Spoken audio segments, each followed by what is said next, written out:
আমি শুভেন্দু অধিকারী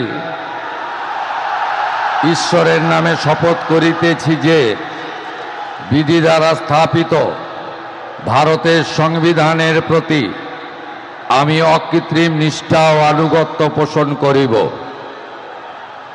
আমি ভারতের সার্বভৌমত্ব ও অখণ্ডতা রক্ষা করিব।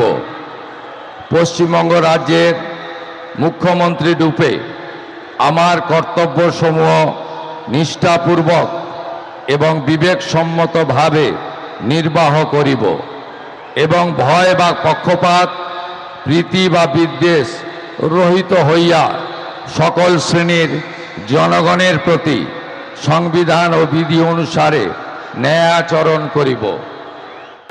আমি শুভেন্দু অধিকারী ঈশ্বরের নামে শপথ করিতেছি যে পশ্চিমবঙ্গ রাজ্যের মুখ্যমন্ত্রী রূপে যে কোনো বিষয় যাহা আমার বিবেচনার জন্য আনীত হইবে বা আমি জ্ঞাত হইব, তাহা মুখ্যমন্ত্রী রূপে আমার কর্তব্যসমূহের যথাযথ নির্বাহের জন্য যেরূপ আবশ্যক হইতে পারে তদ্গতিকে আমি প্রত্যক্ষ বা পরোক্ষভাবে কোনো ব্যক্তি বা ব্যক্তিগণের নিকট জ্ঞাপন করিব না বা প্রকাশ করিব না।